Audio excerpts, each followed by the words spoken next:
everybody, it's time for the show you love and the gear manufacturers hate, Fearless Gear Reviews.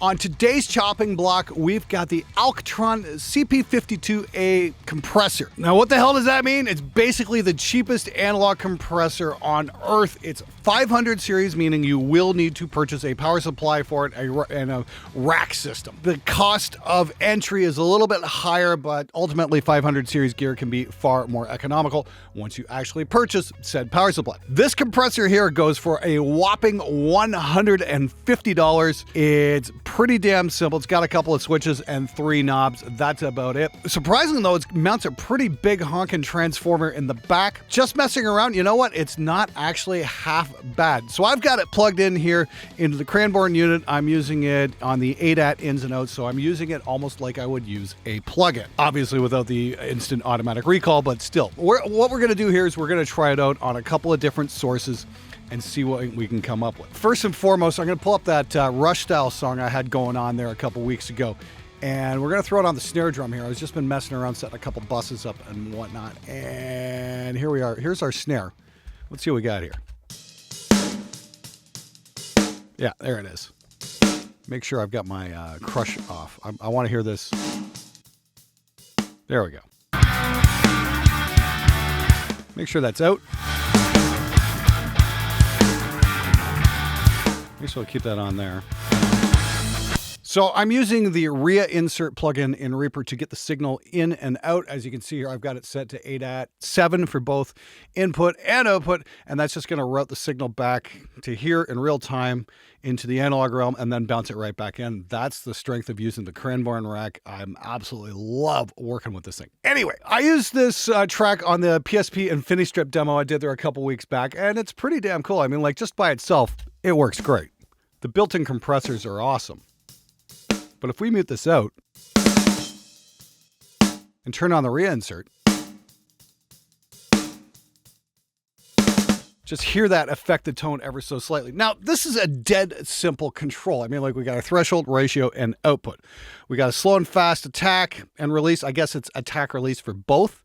And then we've got a 100 hertz cutoff. And this thing is freaking dangerous when it comes to snare drums. I gotta say, I'd really caution against. I'll show you what I mean. We kick this on. Listen to what goes on with the snare here.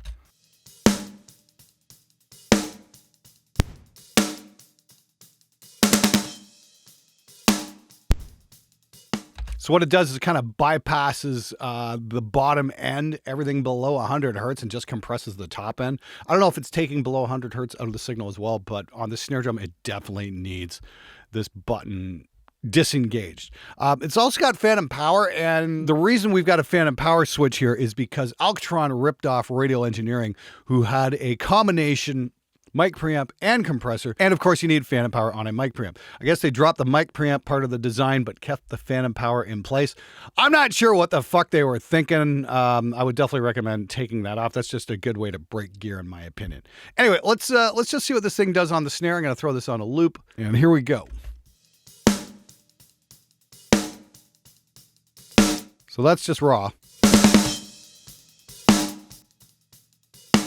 It's nice and snappy anyway. And we'll throw the threshold back. We'll hit it harder. That sounded interesting. Let's balance it out with the gain. That's pretty cool. And out.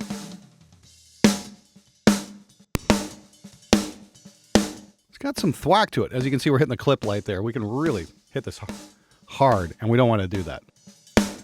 But that definitely will smear a transient. If you're into that thing.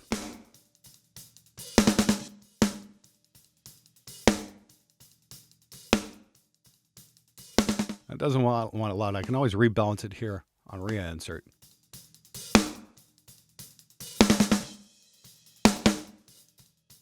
Yeah, that's pretty cool.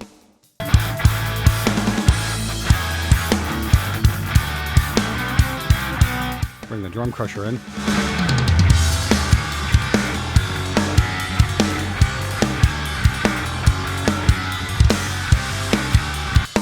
Not bad. If we hit it harder with the ratio.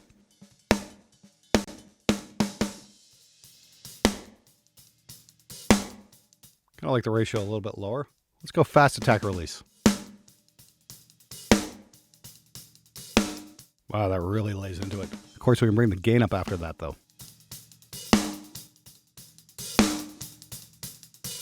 Wow. That's pretty cool. It sounds good with a little bit of clipping in there. It's not bad.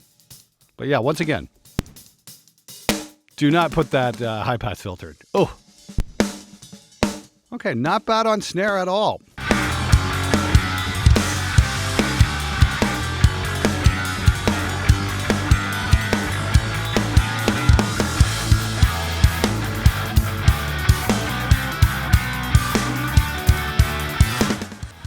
Now, that's a great thing. There's only 3 controls. There's only so much you can screw up with it, which isn't bad. Now, if I was to take that off, I'm gonna turn off that reinsert. We're gonna try that on kick and bass in just a minute too. I have no idea how this is gonna sound on kick. I'm gonna throw that. I'm gonna throw the regular software compressor back on the snare. I gotta say though, the PSP infinistrip, holy crap! I've been really loving using that. Anyway, let's see what we got here. So we had the infinistrip going with the compressor. The last thing in the signal chain. Let's just throw the reinsert on the kick and see what we get here. Ooh.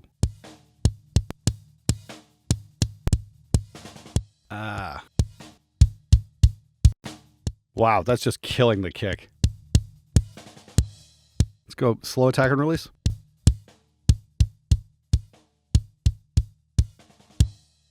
That's going to be a big fat nope for me.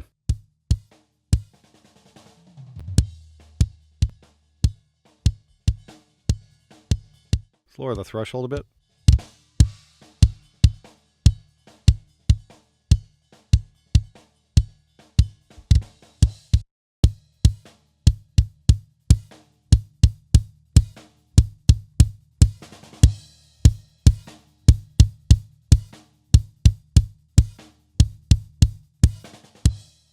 Can't seem to get any volume out of this thing before it clips, so I don't know. Let's just turn that off and hear the software compressor in comparison.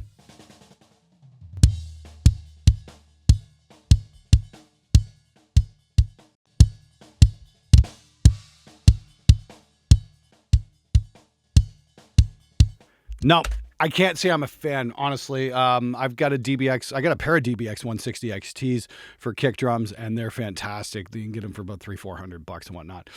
This, I've got to say no to the kick drum. It's just too spiky and not smooth enough. I guess that's the word I'm looking for. But I do have bass guitar as well, and I've got, again, the infinistrip set up in 2 different iterations. I've got, as you can see, I have my channel set up here. This is the front part of the channel.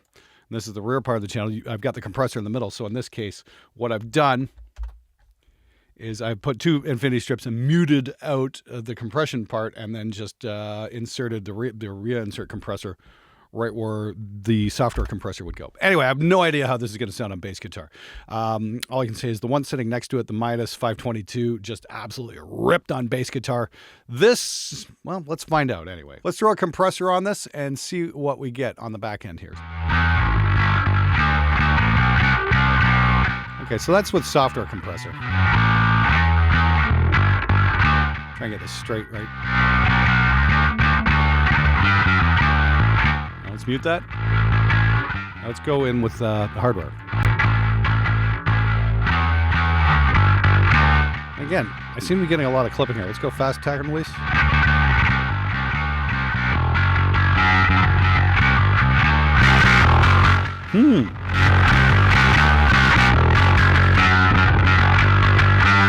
Wow.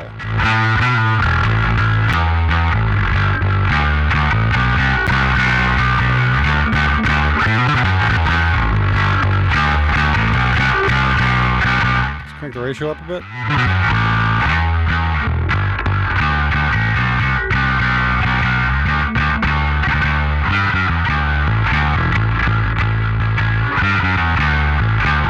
Hit that threshold. Let's hit it really hard here.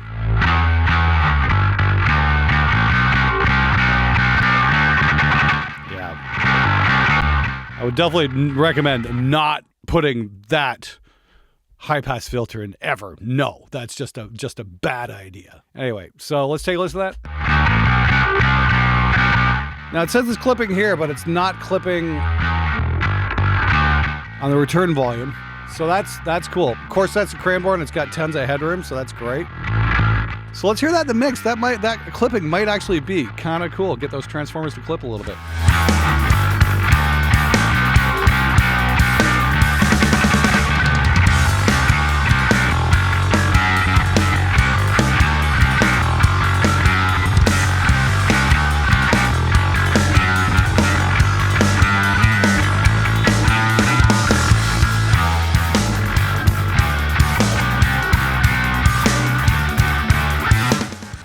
Wow, you know what? That's actually pretty sick. I was using the PSP infinistrip to generate some grind, of course, but this compressor actually seems to be throwing a little bit more on. So let's this is software. Let's mute that compressor and bring in the hardware again. Wow. That's pretty cool. So if you're looking for grimy bass, this might actually be just the ticket. I got to say, that's my favorite so far had been the Midas 522. Again, a $250 compressor. I don't think they're making them anymore, so keep your eyes peeled for one if you come across it, but there's no problem with the supply of the Alctrons. That's actually really cool on bass. Just on a whim here, I'm going to try throwing it on that drum bus that we used here. I'm going to take the compressor off, and I'm actually going to throw it in before that. Throw the rear insert, and we've got this. I've already got this set up as a preset out to channel 7, which is Cranborn 7 here. We're going to throw that just before the infinistrip. We already turned the compressor off. Let's see what happens when we throw this on the drum bus, see what the hell we get.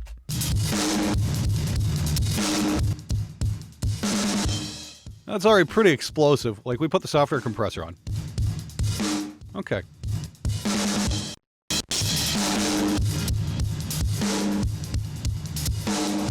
Wow. Oh, fast tag release. That works. Let's crank it over. Just be merciless with this thing.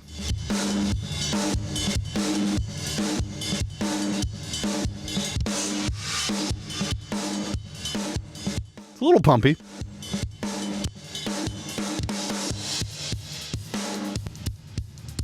Interesting.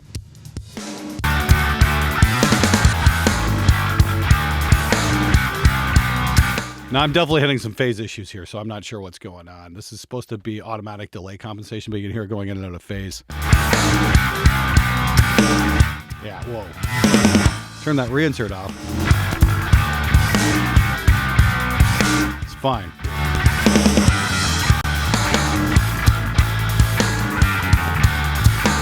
No. Don't think that's going to work here in this situation on the drum bus unless I actually like hard printed it, you know what I mean? Like just wrote the compressor right to the track and then tried time aligning it afterwards. But there, it's not quite doing the job. That's kind of a shame. Back to the infinistrip we go. See, that works. So that's unfortunate, but you know, it's not the end of the universe. Anyway, one last one. Just want to pull it up on a vocal. Like I said, I thought that got pretty aggressive, but didn't quite work on the mix. That's unfortunate. Maybe it's just the way how I've got it routed. I think I'd have to set things up a little bit differently to get that to go. I don't know. I'll have to mess with that at some point. Somewhat promising. Not too bad. Anyway, let's take a look at the vocal here. This is from that track Satsa Guy I did with Trey Watson and Erik, Arko, and Brenden White there a couple years back. Let's take a listen. I already got this set up here. I am a terrorist straight out of hell.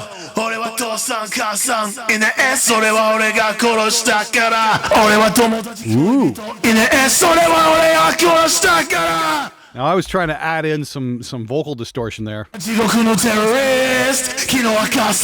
That's cool.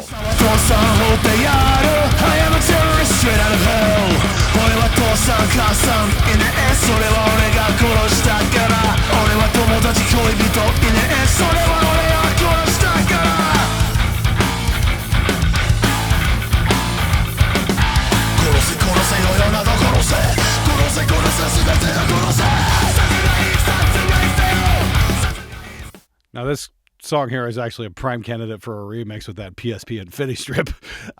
But yeah, I kind of liking the distortion that this little compressor adds to a vocal. I mean, like, this is a hyper aggressive song, so yeah, we don't want super clean compression, we want nasty. I am a terrorist straight out of hell. That's not half bad. And here's the thing. I mean, like, my other compressors are like an IGS Blue Stripe 576, an Alter 500, a Distressor, and a couple of Lindell things. So I've definitely got options when it comes to vocal compression. But you know what? I might actually put that on a vocal for something I'm looking for, you know, heavily distorted, really grimy kind of thing. If I take off the delays here. I am a terrorist straight out of hell. That was with the Kramer tape going on as well.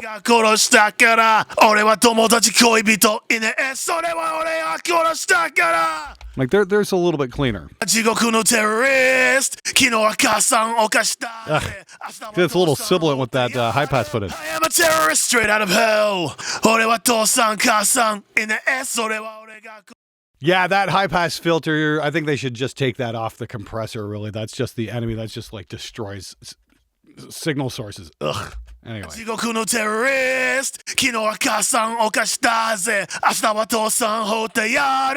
am a terrorist straight out of hell.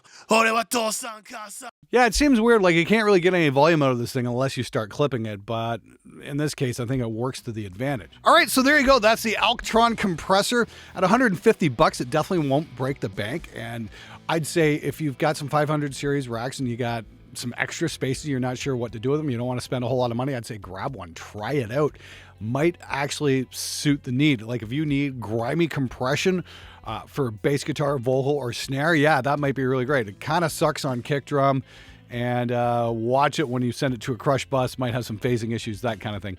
But yeah, for gritty and grimy compression, yeah, not bad at all. That definitely kind of distorts things in a pretty musical way, to be honest with you. This might actually be what you call a hidden gem compressor. Now, keep in mind, if you need super pristine, clean compression, I'd recommend the FMR, really nice compressor. It's only a couple $100 more. Other options are the Midas 522, which is $250 if you can still find one. This was like originally an $800 compressor. They're going for dirt cheap if you can find one. And I've got the Lindell FET compressor over here as well, which is 1176 style compressor, which goes for about $300 on Sweetwater. I'll put a link to that in the description as well. I've just started playing with that, and that is really impressive. And for $300, I think it's an absolute steal. So this video was made possible by my patrons. The video series is completely fan-funded, and it's completely unbiased and outside of any corporate influence whatsoever. Bottom line, it's not bad. For $150, I've definitely spent my money far stupider over the years. This is not a bad investment. I don't know about longevity. I don't know how long it's going to last in your rack or anything like that. But at $150, hey, you know what? Why not? Especially if you want something with some grit on it. Not bad at all. Anyway, I'll have some links for a whole bunch of stuff in the description below. Check it out when you got some time. Thanks for watching. Thanks for subscribing. And I'll see you guys next time.